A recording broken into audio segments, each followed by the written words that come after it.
दूसरे इनके जो अपोनेंट है जिसके वजह से पूरे विश्व के अंदर जो है शांति भंग हो गई, व्लादिमीर ज़ेलेंस्की, नेम अलाइक है लेकिन स्पेलिंग अलग है, और ज़ेलेंस्की का जो नाम का टोटल है 13 है, जिसके वजह से नेपोलियन बोनापार्ट जैसे उनकी गद्दी जैसे चली जाए 13 एक निहायती। लेकिन अगर सिर्फ हम जन कुंडली का यहाँ पर जिक्र करें तो जन कुंडली के हिसाब से क्या कुछ कहता है कि शासक के तौर पर वो मजबूत होंगे या फिर जो फैसले लिए जिसकी वजह से कई तरह के प्रतिबंधों का सामना वैश्विक स्तर पर उन्हें करना पड़ रहा है, उसका खामियाजा उनकी कुंडली में क्या नजर आता है? मैं तमाम ये चीजें अंकों के साथ, क्योंकि ज्योतिष की बात तो सभी कर रहे हैं, मैं भी ज्योतिष की बात करूंगा इनको जोड़ के। मैं एक्सप्लेन आपको ये कर रहा था कि जैसे हम ज्योतिष से देखते हैं, नेम ट्रांजिट से भी एक अल्फाबेट जो होता है वो एक नक्षत्र को इंडिकेट करता है।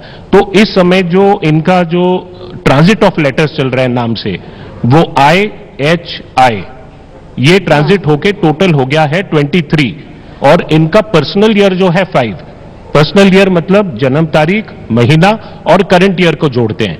लेकिन जब पर्सनल ईयर और इवेंट नंबर दोनों सेम हो जाते हैं तो एक दूसरे को कैंसिल करते हैं, और इनका की नंबर 46 है। 46 को व्हील ऑफ फॉर्च्यून कहते हैं।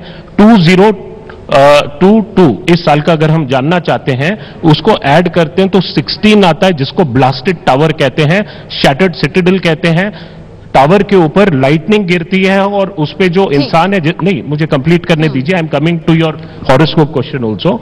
तो वो नीचे गिर रहा है, उसका मतलब जो उसकी ईगो को धक्का लगता है, जो यूक्रेन में जो वो अभी एक्टिविटीज कर रहे हैं, जिस तरीके से 4 दिन में युद्ध को खत्म करना चाहते थे, नहीं कर पाए, लिमिटेड सक्सेस है। यूक्रेन तो तबाह होगा, लेकिन जितने भी वर्ल्ड लीडर्स हैं, पुतिन की कुंडली अच्छी नहीं है अभी इतनी, लेकिन he is the best among the worst. जितने भी कुंडलियां हैं, जानना चाहते थे कि व्लादिमीर पुतिन की कुंडली में आखिर उनके वृषभ राशि जो है उनकी, वहां से दशम शनि जो है, दशम शनि भी बहुत अच्छे नहीं है, लेकिन बृहस्पति जो लाभ स्थान में चले गए हैं वो अच्छा रिजल्ट देंगे।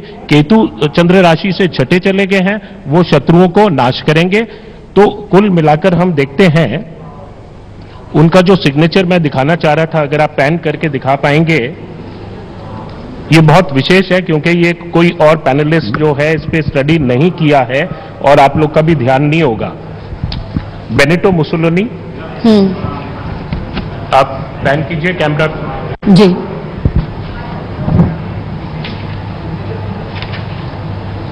तो ये भी संकेत यहाँ पर मिलते हैं, क्योंकि जिन संकेतों का जिक्र यहाँ पर हम कर रहे हैं बार बार, हिटलर, एडोल्फ हिटलर जी। ये क्यों मैं इनका दिखा रहा हूं, क्योंकि ये डिक्टेटर टाइप का इनका जो पर्सनालिटी है, इसको ऐसे ऐसे वर्ल्ड वाइड सिग्नेचर, जिसको बॉटल ओपनर कहते हैं। तो पॉइंटेड जो लूप्स होते हैं, विंडिक्टिवनेस, ये कभी पीछे नहीं हटेंगे। वृषभ जो बुल होता है, उसको एक बार लाल झंडा दिखा दिया, पहली बात तो गुस्सा होता नहीं है, और एक बार उसको आप छेड़ दो तो वो पीछा नहीं करते, और यही ज़ेलेंस्की ने किया उनको। बिल्कुल। और बीवी मिश्रा जी हैं, हमें ज़ेलेंस्की के बारे में, बीवी मिश्रा जी आपके पास आना चाहेंगे, क्योंकि ज़ेलेंस्की का जिक्र हम जिस तरह से यहां पर बार बार कह रहे थे, क्योंकि हमें पुतिन का भी जिक्र बार बार करना इसलिए जरूरी हो रहा है। कपिल जी, हम चाहेंगे, अनुपम जी, व्लादिमीर पुतिन का जिक्र हम कर रहे हैं एक बार फिर से, क्योंकि मुझे लौटने के लिए यहाँ पर इसलिए कहा गया है क्योंकि हम और डेप्थ तक समझना चाहेंगे। क्या उनकी पूरी जन कुंडली में जो शनि की चाल है उसका बदलाव नजर आ रहा है? हाँ, बिल्कुल नजर आ रहा है, लेकिन मैंने जैसे आपको कहा, तमाम जो विश्व के नेता हैं उनमें राहु और शनि का जो कहीं ना कहीं ग्रहण हो रहा है, राहु से सूर्य की कुंडली के अंदर, और सूर्य जो है सत्ता को और पावर को रिप्रेजेंट करता है। सूर्य का ग्रहण होना ठीक नहीं, इनकी कुंडली के अंदर इतनी कोई शनि के अलावा और कोई प्रॉब्लम नहीं है। इनकी बुध की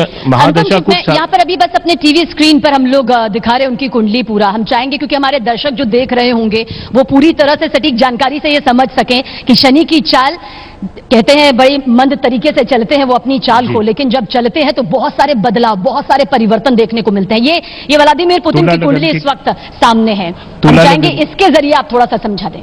जी, तुला लगन की कुंडली, लगन के अंदर जो शुक्र है वो बलवान है, और तृतीय स्थान के अंदर भी जो मंगल है वो पराक्रम देता है, और कृतिका नक्षत्र अपने आप में एक फायर नक्षत्र है, सूर्य का नक्षत्र है, ये झुकता नहीं, लीडरशिप वाली कुंडली है। और जैसे दूसरे पैनलिस्ट ने कहा कि शनि का कुंभ राशि में आना, तो तुला लगन के लिए तो बहुत ही पावरफुल हो जाता है लगन से कुंडली। चंद्र राशि से भले 10th के अंदर थोड़े से प्रॉब्लम देता है, लेकिन बृहस्पति और केतु उनको बैकअप कर रहे हैं। तो मुझे नहीं लगता कि आपको ये डिस्कस करना चाहिए जो किसी ने डिस्कस नहीं किया है, पुतिनिज्म। क्योंकि 100 इयर्स के अंदर 1920s में क्या हुआ था, राइज ऑफ डिक्टेटरशिप्स हुए थे, लेनिन आए, कम्युनिज्म आया, rise of Adolf Hitler, Benito Mussolini और तमाम 1929 द ग्रेट डिप्रेशन। 100 इयर्स के बाद जो ग्रहों की चाल है, इसी प्रकार की ये चीज हो रही है और डेमोक्रेसी के पास आज बहुत बड़ा खतरा है। ठीक है, और ये आगे वॉर है विस्तार से हम यहाँ पर डेमोक्रेसी। समझेंगे। व्लादिमीर पुतिन की कुंडली भी इस वक्त यहाँ पर दिखाई दे रही है। आगे अब कदम बढ़ाते हैं क्योंकि कुंडली का जिक्र यहाँ पर किया जा रहा है, क्योंकि हम शनि की चाल का जिक्र कर रहे हैं जिसमें कई सकारात्मक नकारात्मक परिवर्तन जो होते हैं वो